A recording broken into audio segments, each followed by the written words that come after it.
पहले देखते हैं आईसीआई का सिलेबस क्या है और आईसीआई ने हमें सिलेबस में क्या लिखा है। तो आर यू रेडी? जरा अंगूठे ही दिखा दो ऐसे। ईशा बेटा, बुक्स के लिए अभी मेरी बात चल रही है, अभी के लिए तो मैंने आपको दे दिया, I have given you the Google drive, आप लोग वो चैप्टर्स डाउनलोड कर सकते हो। बुक्स के लिए I will tell you very soon book, because अभी बुक्स प्रिंट में जानी है, सो बाय अबाउट 20th मॉड्यूल 1 और मॉड्यूल 2 अवेलेबल होगा। तो चलिए इसको लिख देते हैं ताकि आप लोगों को, so module 1 and module 2 will be ready for dispatches by around 15th of this month. Module 3 and module 4 को फर्स्ट वीक ऑफ जनवरी लेके चलिए, जनवरी मॉड्यूल 3, 4 एंड 5 जनवरी 15 तक लेके चलिए। तो जब तक आप लोगों को पास हार्ड कॉपी ऑफ मॉड्यूल्स नहीं आते तब तक मैं आपको सॉफ्ट कॉपी दे रहा हूं। I will be using the same modules in class every day because I believe जो बच्चों के हाथ में नोट्स होते हैं उसी से पढ़ना जरूरी है। ऐसा नहीं हो सकता कि क्लास में मैं कोई और नोट्स पढ़ा रहा हूं और घर पे आपके पास कुछ और नोट्स हैं। ठीक है, चलो। Now here is what ICI says. Now it is paper 4, group 2 में आ रहा है। Direct tax laws and international taxation 3 घंटे का पेपर होगा, 100 नंबर का होगा। To acquire the ability to analyse and interpret the provisions of direct tax laws and recommend optimal solutions. अब हम जब देखेंगे, there are different types of chartered accountants. एक सीए वो है जो एडवाइस तो देता है पर सोल्यूशन नहीं बताता है, रिटर्न तो भरता है पर टैक्स प्लानिंग नहीं कर पाता है क्योंकि उसका इन-डेप्थ नॉलेज नहीं है। There are enough CAs who are filing an income tax return for 1,000 rupees. Even 250 rupees, और कई ऐसे सीएस होते हैं जो वही रिटर्न के 10,000 रुपए भी लेते हैं और 50,000 रुपए भी लेते हैं। ऐसा क्यों है कि कुछ सीएस को कम पैसा मिल रहा है वही कार्य के लिए और कुछ सीएस को ज्यादा मिल रहा है? बिकॉज एज अ क्लाइंट मुझे ऐसा लगता है कि यार अगर इनकम टैक्स डिपार्टमेंट से नोटिस आ गया तो मुझे इस वाले सीए पे कॉन्फिडेंस नहीं है, तो इसको मैं कम पैसे दूंगा। लेकिन अगर किसी सीए पे कॉन्फिडेंस है कि यार अगर इनकम टैक्स वालों से नोटिस आ गया तो ये संभाल लेगा, इसको पता है क्या करना है यार, he is a master of the law, तो obviously that person will get more money. और पैसे से आती है बीएमडब्ल्यू, तो ऑडी भी आती है, मर्सिडीज भी आती है, जो तुम्हारी मर्जी है। सो ओवर हियर बेटा we have to understand and find alternative advices. Notice आएगा, नोटिस क्या होता है, नोटिस कौन भेज सकता है, नोटिस कब भेजा जा सकता है, ये सारे टाइम पीरियड्स लॉ में दिए जो इंटरमीडिएट में बिल्कुल नहीं कराते। और फाइनल में that becomes a very interesting part. Then he says to practical problems in a tax efficient manner. When we say tax efficient manner, अब 3 तरीके से टैक्स बचाया जाता है। एक जिसको बोलते हैं, अच्छा जो बच्चे में से नहीं पढ़े उन लोगों के लिए है। कईयों को लगता है सर तुली सर कहानियां सुनाई जा रहे हैं, पता नहीं पढ़ाएंगे कब। देखो मेरा पढ़ाने का तरीका थोड़ा सा अलग है। इन अ सेंस आई बिलीव कि बच्चे को एक बार बोलने से याद नहीं होता है, एक बार कॉन्सेप्ट समझाने से सेटल भी नहीं होता दिमाग में। तो मेरी आदत है थोड़ा रिपीट करने की, बारी बारी। सो मेरे को अगर दिमाग में कुछ कॉन्सेप्ट समझाने हैं तो मैं उनको एक बार बिल्ड करना शुरू करता हूं in cycles of thought, which means if there is a concept I want to teach you, I will teach it to you over 10-15 days of repeated cycles, और हर रोज कुछ नया नया ऐड होता जाएगा, जिससे by the time we finish the topic you will realize कि आप लोगों को काफी हद तक याद हो जाता है। So bear with me, and it's been effective for so many years. I'm sure it will be effective with you as well. ठीक है? To apply the provisions of direct tax laws and concepts, principles and provisions of international taxation to recommend solutions to issues involved in cross-border transactions. ये बहुत important नया field है और इस पे ICI ने बहुत स्ट्रेस देना शुरू कर दिया है। अब बच्चों ये है एग्जाम वेटेज, आईसीआई की फाइल है, मेरी नहीं है। एग्जाम वेटेज जो है आईसीएआई ने दिया हुआ है, उनकी वेबसाइट पे अवेलेबल है। इसको अगर हम पढ़े एक एक करके, comprehensive computation of income tax liabilities of companies and other entities under the alternate tax regimes under the income tax to optimize tax liability. अब इस छोटे से पैराग्राफ में इन्होंने बेसिकली क्या क्या बता दिया अपने को। सीए इंटर पे हमने पढ़ा था समथिंग कॉल्ड एएमटी, याद है, ऑल्टरनेट मिनिमम टैक्स, 115 जेसी होता था, या हमने पढ़ा था 115 बीएसी जिसमें इंडिविजुअल्स के लिए ऑल्टरनेट टैक्स रिजीम था। Now, why did these alternate tax regimes come in? ये alternate tax regimes क्या कंपनी के लिए भी है? हाँ, alternate minimum alternate tax MAT के बारे में बात करेंगे, 115JB के बारे में बात करेंगे, 115BAB है, BAA है, कंपनीज के लिए बहुत सारे ऑल्टरनेट रिजीम्स है। तो ऐसा क्यों है? Let me take you through just a brief introduction of why there are alternate tax regimes. ये ऑल्टरनेट क्यों आए? हुआ क्या, इन 2009 एक डीटीसी फ्लोट हुआ, direct tax code. This was floated by the Congress government. Chidambaram ji ने डायरेक्ट टैक्स कोड के बारे में बात करी कि हमें डायरेक्ट टैक्स कोड लाना चाहिए, which was to replace the entire income tax act. आप सबको पता है इनकम टैक्स में 5 हेड्स होते हैं, सैलरी है, हाउस प्रॉपर्टी है, बिजनेस एंड प्रोफेशन है, कैपिटल गेन्स है एंड अदर सोर्सेज है।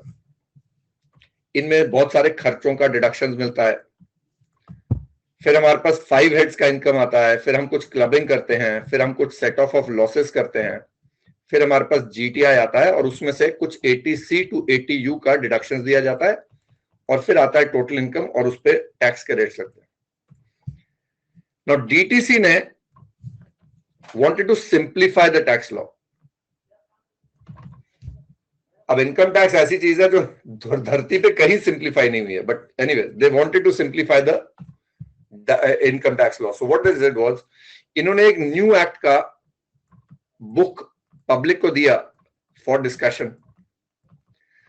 उस पर बहुत डिबेट चला और उस डीटीसी में ऐसा भी बोला गया था कि आपके 5 हेड्स नहीं होंगे, आपका एक मेन सोर्स ऑफ इनकम होता है और बाकी सब्सिक्वेंट या सब्सिडरी में सोर्सेज ऑफ इनकम होते हैं। ऐसा भी डिबेट हुआ कि 5 हेड्स का कॉन्सेप्ट ही हटा दिया जाए और एक नया कॉन्सेप्ट आ जाए, जैसे मेरा मेन सोर्स इज टीचिंग, अब मैं बाद में डिविडेंड कमा रहा हूं, अदर सोर्सेज कमा रहा हूं, हाउस प्रॉपर्टी का रेंटल इनकम कमा रहा हूं, वो मेरा मेन सोर्स नहीं है, वो मेरा इंसिडेंटल या सेकेंडरी सोर्स। तो ऐसा एक सोच आना शुरू हुआ। But one thing that was there in DTC was कि उन्होंने ये डिडक्शंस और एग्जेम्पशंस हटाने की बात करी। एग्जेम्पशंस होती है अंडर सेक्शन 10, डीटीसी ने बोला सिंप्लीफाई करते हैं, एग्जेम्पशंस हटा देते हैं और आपकी डिडक्शंस हटा देते हैं, लेकिन रेट्स ऑफ टैक्स थोड़े कम कर देते हैं। सो टोटल इनकम बढ़ा देते हैं और रेट ऑफ टैक्स कम कर देते हैं। It will simplify the tax law, ऐसा सोच आई। पर इन 2014 when the BJP government came to power, Jaitley ji ने सबसे पहली बात बोली थी कि हम डीटीसी नहीं लाएंगे, we will not get DTC. Then in 2017 we all know GST आया। अब जब GST लेकर आए वो, तो पूरा इंडिया का टैक्स स्ट्रक्चर हिल गया, because we were so used to service tax, excise, customs, and then of course there was VAT and CST, बहुत सारे टैक्सेस थे। सडनली सारा हिल गया, सब हटा दिया और एक नया टैक्स ला दिया, और जितने लोग इतने सालों से यूज्ड टू हो गए थे of a particular system in the world, सबको टेंशन हो गया। It took a long while for GST to settle down. उसी में साथ साथ 2017 में एक कमिटी बिठाई गई थी, and for people who don't know, I am also a member of the direct tax committee of ICI, जो रिकमेंडेशन देती है to CBDT for changes in the income tax act for 23-24. I am also a member of that committee, so I know कि अंदर में हम income tax के changes वगैरह कैसे लाएंगे। अभी हाल ही में हमने बहुत सारे चैरिटेबल ट्रस्ट के फॉर्म्स बदले हैं। इनफैक्ट इंटरनेशनल टैक्सेशन का जो पोस्ट CA बनने का जो कोर्स होता है, उसका मॉड्यूल में lot of chapters have been written by me as well. तो 2017 में एक कमिटी फॉर्म करी गई टू डिस्कस कि डीटीसी लाया जाए या नहीं लाया जाए। पर तब तक क्या था, जीएसटी ने इतना उथल पुथल कर दिया था कि उन्होंने, even if the committee recommended कि लाना चाहिए, नहीं लाया गया, और 2019 तक कोविड आ गया। So there was no point getting the DTC. But DTC के जो रिकमेंडेशंस थी, भी सिंप्लीफाई करें, एग्जेम्पशंस हटा दें, ये हटा दें, रेट्स कर दें, वो हमारे इनकम टैक्स एक्ट में इंट्रोड्यूस करने शुरू कर दिए इन्होंने। इनकम टैक्स एक्ट 1961 में ही उन्होंने रिकमेंडेशन शुरू कर दिया। जस्ट टू टेल यू, अगर हम आज की डेट में ओल्ड रिजीम बात करें और इंडिविजुअल के लिए बात करें 115 BAC, आई एम श्योर अगर इंटर में आप लोगों ने पढ़ा, आपको पता होगा कि इस रिजीम में 80C to 80U का डिडक्शंस नहीं मिलता है। सॉरी, इस रिजीम में मिलता है, इधर नहीं मिलता है, सिर्फ कुछ मिलते हैं। 80 JJAA मिलता था, है ना, एक 80 CCD मिलता था, ऐसा था ना। और यहां पर स्लैब रेट थे 2.5 लाख का था, फिर अगले 2.5 लाख पे 5% था। डोंट वरी, मैं सारा याद कराऊंगा, बस have faith, build your faith over time. Like I said, every student needs to have the faith on the teacher. Build your faith over time and then just start trusting it. Okay, because I shall guide you from here till the end, and I have a habit कि मैं end तक बच्चों के साथ रहूंगा, and you are most welcome to ask me any questions on Telegram or WhatsApp.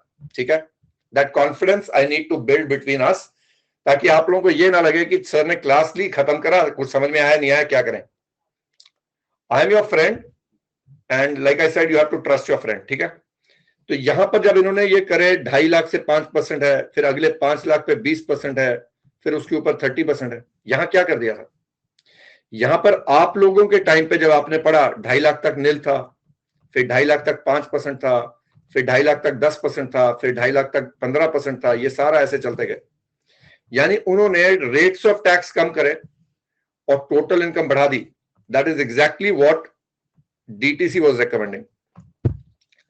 ये individual के लिए और HUF के लिए लाया गया था जब आप लोग इंटर कर रहे थे, पर इस साल से फाइनेंस एक्ट 23 से ये पूरा बदल गया है।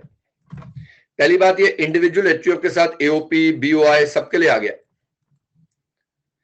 इसी सेम तरीके से कंपनीज के लिए 115 BAA है, BAB है, कोऑपरेटिव सोसाइटीज के लिए BAD है।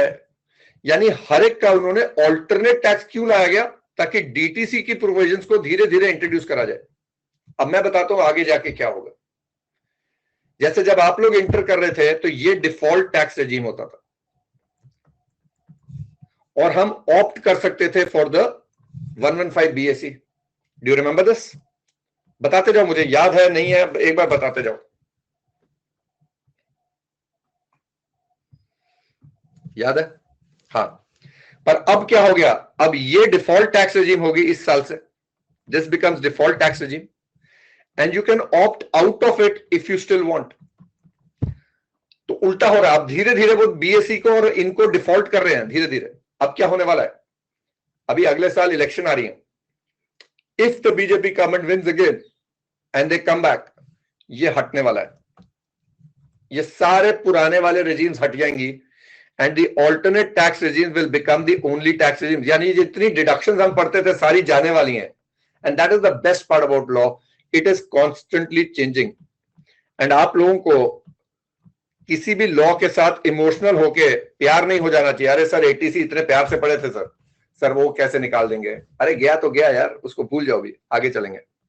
so you have to understand what he is trying to do, he wants you to know all the other alternative tax regimes। यानी हमें वो सारी ऑल्टरनेट टैक्स रेजिम चाहिए। General provisions under the act for computation of total income and tax liability for companies and other entities. मतलब इसमें सुनो ईशा बेटा, problem क्या है, अभी तक तो दोनों रेजिम है ना, तो तुम्हारे लिए तो डबल टास्क हो गया, दोनों पढ़ना पड़ेगा यार। उल्टा दोनों सिर्फ पढ़ना नहीं पड़ेगा, एडवाइस देना पड़ेगा कि क्लाइंट को कौन सा ज्यादा फायदेमंद है। सो डोंट वरी, अभी मैं तुम्हें नोट्स दिखाने जा रहा हूं जहां पर हम सारे क्वेश्चंस को दोनों रेजिम से सॉल्व करेंगे। ओल्ड रेजिम से भी करेंगे, न्यू रेजिम से भी करेंगे, ताकि तुम्हारा ब्रेन ट्रेन हो जाएगा। ठीक है ना, बस आप लोग मेहनत करने के लिए तैयार रहिए, that is my only thing. मेरे साथ मेहनत होगी। मैं नहीं कहता फटाफट है, मैं नहीं कहता आसान कर दूंगा, पहले मुश्किल होगा फिर आसान होगा। Like I said, first there is the climb and then it becomes easy. You have to first work hard with me. I am a teacher who will make you work hard. जब चढ़ाई चढ़ रहे होते हैं तब पसीना निकलता है, जब यहां पर चढ़ जाएंगे तो आसान होगा। So by the time we reach the exam, we need to be here. Make sense? Make sense? Come on, talk to me. Does it make sense? Right. Good. Now, हम लोग कहां थे? यहां पर। अब यहां पर उसने पूरा आपको जितना इंटर का सिलेबस है ना, सारा यहां डाल दिया एक लाइन में। अब इंटर के सिलेबस में हमने पढ़ा, क्या क्या पढ़े थे, चलो एक बार इंटर का सिलेबस याद करें। हमने एक तो बेसिक्स करे थे, रेजिडेंशियल स्टेटस करा था, फिर हमने क्या करा था, हेड्स ऑफ इनकम करे थे, क्लबिंग करा, सेट ऑफ करा, डिडक्शंस करी, फिर एएमटी करा था, ऑल्टरनेट मिनिमम टैक्स 115 जेसी करा, फिर हमने 115 बीएसी भी पढ़ा, और फिर हमने करा returns of income, advance tax, TDS and TCS. इस एक लाइन में उसने ये पूरा सिलेबस कवर कर दिया बेटा। पहली बात तो ये समझो, विच मीन्स दिस पार्ट थोड़ा थोड़ा करा कराया लगेगा, बट जब हम बिजनेस सेट करेंगे ना, तुम्हें पता चलेगा कि यार इंटर में क्या पढ़े थे, कुछ भी नहीं। बिजनेस सेट का एक नया दुनिया शुरू हो जाएगा। It's a high level. Residential status obviously will remain the same, but non residents का हमने रेजिडेंशियल स्टेटस में, आपको याद है डीम्ड एक्रूवल था एक, डीम्ड एक्रूवल में बिजनेस कनेक्शन का कॉन्सेप्ट होता है, जो इंटर में ना एक लाइन में पढ़ लेते हैं। यहां पर उस डीम्ड एक्रूवल के कॉन्सेप्ट के ऊपर, बिजनेस कनेक्शन के ऊपर, ईशा बेटा नहीं, 9-1 था, 9-1 में बिजनेस कनेक्शन की बात करी थी, स्कोप ऑफ इनकम में। कराऊंगा सारा, नहीं याद आ रहा डजंट मैटर, बस सुनते जाओ। सीए फाइनल में residential status of non resident ही हफ्ता लग जाएगा, 6 से 7 दिन लग जाएंगे, जस्ट टू अंडरस्टैंड दिस। क्योंकि business connection, significant economic presence, sir Amazon India से इतना पैसा कमा रहा है, सर नेटफ्लिक्स में इतने सारे यूजर्स हैं इंडिया में, क्या नेटफ्लिक्स की इनकम इंडिया में एक्रू होती है, डीम्ड एक्रू होती है, फेसबुक, इंस्टाग्राम, इन सब के ऊपर नए नए लॉज मिलेंगे तुम्हें। Business connection, significant economic presence, equalisation levy, बहुत इंटरेस्टिंग टॉपिक्स हैं, बहुत इंटरेस्टिंग टॉपिक्स हैं। सो ये वहां पर उसमें इलेबोरेट होगा। हेड्स ऑफ इनकम में जहां इंटर पे छोड़े थे उसके ऊपर चलेंगे। But the best part is business and profession, capital gains, other sources तो आईसीआई ने सीए फाइनल में दिया। हाउस प्रॉपर्टी और सैलरी का सीए फाइनल में मॉड्यूल में है ही नहीं, which means house property and salary are intermediate topics which are not discussed at CA final level, और इनका कोई क्वेश्चन भी नहीं आया। अभी देखेंगे, अभी देखेंगे। फिर कहता है special tax regimes under the act for companies and other entities, optimization of tax liability of companies and other। इसका इन्होंने बोला 20 to 23 मार्क्स का वेटेज है। Then charitable and religious trust, political parties, electoral trust, business trust, securitization trust, investment funds and other funds, ये inter में कराते ही नहीं है। और फाइनल में इतना इंपॉर्टेंट टॉपिक है कि हर बार 8 नंबर का सवाल आता है। फिर एंटी अवॉइडेंस, और ये एक नया टॉपिक ऐड करा, हालांकि मैं इसको बड़े सालों से पढ़ा रहा हूं भाई, address tax challenges on digitisation. Tax के क्या चैलेंजेस है डिजिटाइजेशन?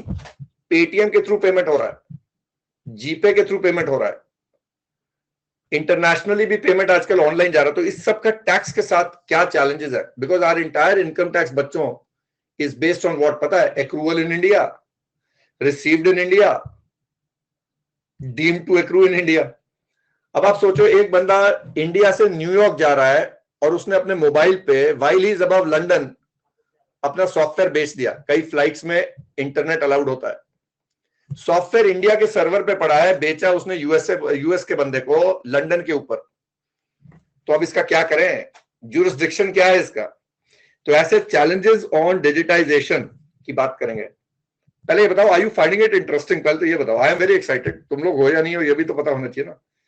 इसके 22 मार्क्स, 20 to 20%, ठीक है, 20 to 22%, and we have to understand everything, सिर्फ रट्टा नहीं मारेंगे। अब आता है बेटा tax administration and appellate mechanism. अब इंटर में हमने ये करा था, तो ये हमें फिर भी आता होगा, पर अगर आपने मेरे से टीडीएस नहीं करा तो I will share some videos with you wherein I will tell you how to go through it once. पर मैं यहां पर ये मान के चलूंगा कि आपने इंटर में कुछ भी नहीं करा। देखो, आई नो ये एक बड़ा मुश्किल प्रॉब्लम होता है। कई बच्चे कहते हैं सर हमें तो याद है, आप इतना करा रहे हो। मैं ये मान के चलना पड़ेगा मुझे कि आपको कुछ याद नहीं है। क्या ये एजम्पशन ठीक है? बता दो यार एक बार।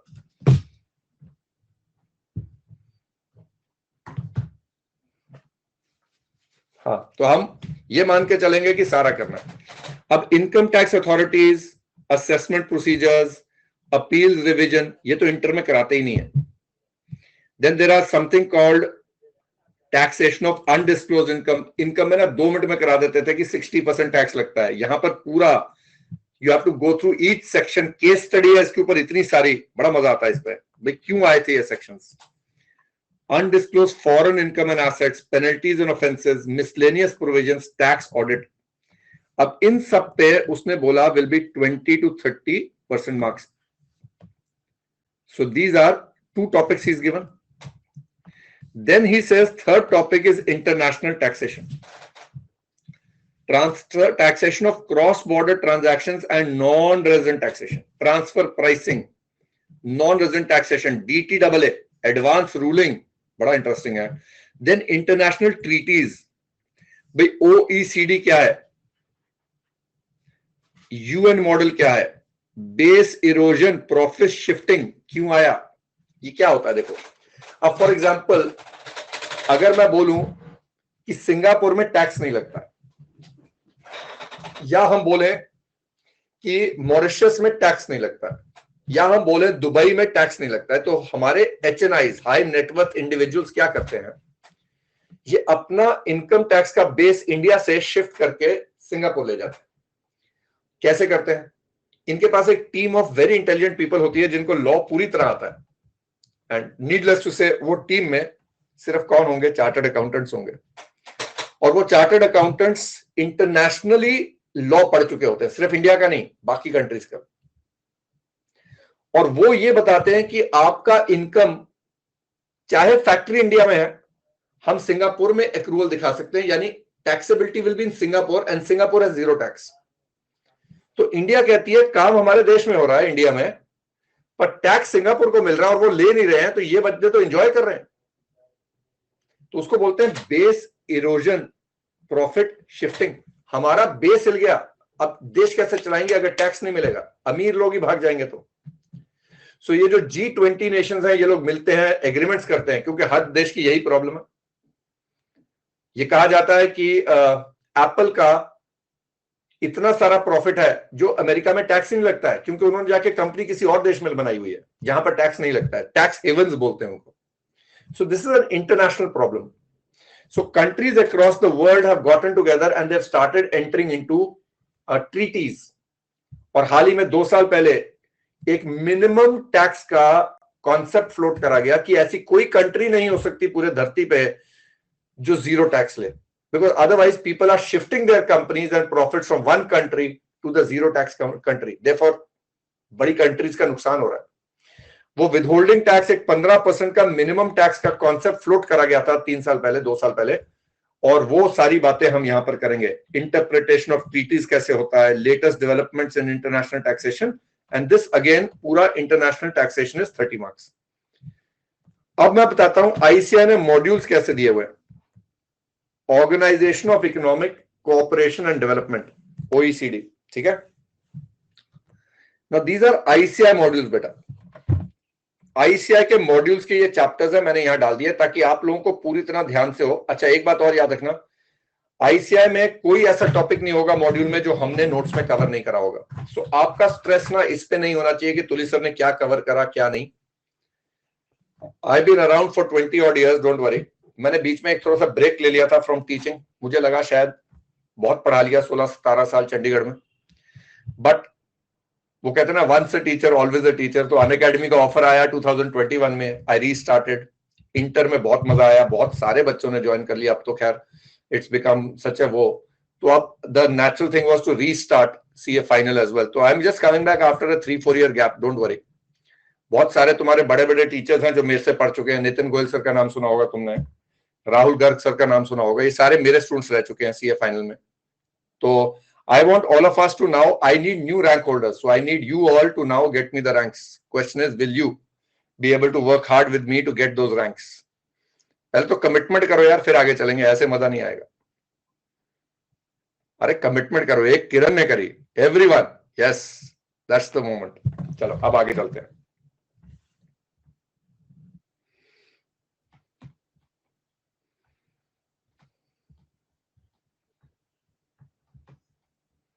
नाउ अब आईसीआई के मॉड्यूल में कोई केस लॉ नहीं आया, कोई पॉइंट नहीं आया, मैं देख रहा हूं, आपको नोट्स में मिलेगा। डन। और आईसीआई के कुछ इंपॉर्टेंट क्वेश्चंस अगर मुझे लगता है हमें करने हैं तो वो भी नोट्स में मिलेंगे, नहीं तो मैं तुम्हें करवाऊंगा। तुम्हारा फोकस होना चाहिए to absorb whatever we are doing in class. अब आप देखो, चैप्टर 1 में कहता है बेसिक कॉन्सेप्ट, चैप्टर 2 कहता है income which do not form part of total income, PGBP, capital gains, other sources, clubbing, set of deductions. यानी chapter 1 to 8 आ गया जो आप लोगों ने इंटर में पढ़ा। आप नोटिस करो यहां कहीं आपको हाउस प्रॉपर्टी और सैलरी नहीं दिख रहा है। तो क्या सर हम हाउस प्रॉपर्टी और सैलरी करेंगे? देखो बेटा, मैं नहीं कराऊंगा, पर मैं आप लोगों को वीडियोस दे दूंगा जहां से हाउस प्रॉपर्टी और सैलरी पूरा रिवाइज हो जाएगा। ओके, सो वो इंटर के वीडियोस के लिंक्स होंगे अनअकैडमी के ही यूट्यूब चैनल पे हैं, जिससे वो पूरा रिवाइज कर लेंगे। बट ये उन्होंने सिलेबस से ही हटा दिया हमारे को, बट फिर भी मुझे ऐसा लगता है थोड़ा आना चाहिए, याद एक बार रिवाइज कर लेंगे। Now if I look at paper pattern पिछले कई अटेम्प्ट से, आप देखो जरा कौन से चैप्टर से क्वेश्चन आ रहा है। बिजनेस एंड प्रोफेशन से 12% ऑफ द पेपर आता है, मार्क करते जाते हैं यार, पता चलता जाएगा। कैपिटल गेन से देखो कितना आ रहा है, अदर सोर्सेज से कितना आ रहा है, बाकी चैप्टर से बिल्कुल भी नहीं आ रहा है। Then assessment of various entities, यहां पर आता है असेसमेंट ऑफ ट्रस्ट, नहीं, असेसमेंट ऑफ यहां पर आ जाएगा आपका कंपनीज आ जाएगा, फर्म्स आ जाएगा, एओपीज आ जाएगा, ट्रस्ट आ जाएगा, कोऑपरेटिव सोसाइटी आ जाएगा, एचयूएफ आ जाएगा, इंडिविजुअल आ जाएगा, सबका आ जाएगा। पर उसने असेसमेंट ऑफ ट्रस्ट को अलग रखा, पॉलिटिकल पार्टी को अलग रखा। And please note, her attempt में आप लोगों को स्क्रीन पे दिख रहा है, बहुत छोटा तो नहीं दिख रहा है, दिख रहा है? तो आप देखो, ट्रस्ट के चैप्टर में से हर बार 8 से 12 नंबर का क्वेश्चन आ रहा है, और हमारा बहुत स्ट्रॉन्ग पॉइंट है ट्रस्ट मी, कि ट्रस्ट का चैप्टर का क्वेश्चन तो हम सॉल्व करेंगे। 11% ये हो गया sir. I want us to look at the bigger chapters. MAT AMT वाले चलो बाद में करते हैं। यानी अभी तक इन दो टॉपिक से अगर मैं देखूं तो 35% का पेपर आता था, अब उन्होंने बढ़ा के 45% कर दिया, यानी इन टॉपिक्स का वेटेज बढ़ा दिया बेटा। ठीक है, क्लियर होगी बात? फिर आते हैं टीडीएस। नोटिस करो, टीडीएस से हर अटेम्प्ट में क्वेश्चन आ रहा है, एवरी अटेम्प्ट 8 नंबर का मिनिमम आ रहा है, 8%। फिर income tax authorities, assessment procedures, appeals, revisions, dispute resolution panel. अब लगते तो नए टॉपिक्स हैं, पर टोटल मिला भी लूं तो देखो कितना परसेंट आ रहा है यार, 9% का पेपर आता है पूरा असेसमेंट रिवीजन से। But of course it's an important topic, करेंगे पूरा डिटेल में, बट एक बार पेपर रेलेवेंस भी देख लेना। शायद मेरे हिसाब से इसका रेलेवेंस अब थोड़ा सा बढ़ेगा। मेरे हिसाब से ये वाले टॉपिक्स अब 10 से 12 मार्क्स के आने शुरू होंगे। नाउ मिसलेनियस प्रोविजंस बहुत इंटरेस्टिंग है, इसके अंदर सब कुछ आ जाता है। क्या क्या आता है सर? अरे मिसलेनियस प्रोविजंस में ना आरईआईटीज, रीट्स हैं, इनविट्स हैं, आप लोगों ने करे ही नहीं है। और यहां पर आपका लिक्विडेटर आ जाएगा, यहां पर आपका वो जो होता है क्या कहते हैं, नॉन रेजिडेंट के एजेंट्स हैं, वो सारा कुछ मिसलेनियस प्रोविजंस में आता है। और उससे काफी हद तक पेपर आ रहा है, काफी हद तक पेपर आ रहा है मिसलेनियस प्रोविजंस। तो ये करेंगे। Now there are 2 new topics they've added. I think these are going to be very interesting. Provisions to counteract unethical tax practices. बहुत मजेदार टॉपिक है ये भाई। टैक्स में अनएथिकल प्रैक्टिस जो लोग कर रहे हैं उसको कैसे काउंटर अटैक करना है। Tax audit and ethical compliances का एक सेपरेट चैप्टर आईसीआई ने ऐड करा। So I am assuming these chapters are going to be at least 6 to 8 marks in the paper. तो ये इंपॉर्टेंट हो गया हमारे लिए। सो अगर मैं आज तक का वेटेज देखूं, वो अप्रोक्सीमेटली 34 मार्क्स टोटल इन चैप्टर्स में से। अब उन्होंने बोला है 20 to 30 मार्क्स का पेपर इस चैप्टर्स में से आएगा। सो मैंने यहां पर बना दिया पहले क्या हो रहा था और लेटेस्ट आईसीआई का वेटेज क्या है, और ये फाइल आप लोगों को गूगल ड्राइव से मिल जाएगी ताकि आप इनका प्रिंट आउट लेके अपने बोर्ड पे लगा दो। आज हमारा टॉपिक है तैयारी कैसे करेंगे। नॉन रेजिडेंट टैक्सेशन में अगर हम देखें, ये रेजिडेंशियल स्टेटस वाला है, और आप देखोगे हर बार एक ना एक क्वेश्चन आ रहा है उसमें से, रेजिडेंशियल स्टेटस में से 6%। Then double taxation avoidance relief 10 number का। एडवांस रूलिंग्स, ट्रांसफर प्राइसिंग, हर बार ट्रांसफर प्राइसिंग से भी क्वेश्चन आ रहा, देखो 7 नंबर का। Then fundamentals of BEPS, interpretation, overview of tax models, latest थोड़े थोड़े आ रहे हैं। तो अगर हम देखें मेन टॉपिक्स, अगर मैं देखूं, बिजनेस एट 12%, टीडीएस 11%, और ये इंटरनेशनल टॉपिक्स वाले 3 चैप्टर 23%। तो दीज आर कितने हो गए बेटा, 45 मार्क्स का पेपर तो इन्हीं टॉपिक्स में से है। सो हमारा कोर कॉम्पिटेंस ये हमें चाहिए। क्या सर आगे भी पेपर सेम रहेगा? देखो वेटेज तो सेम रहेगी।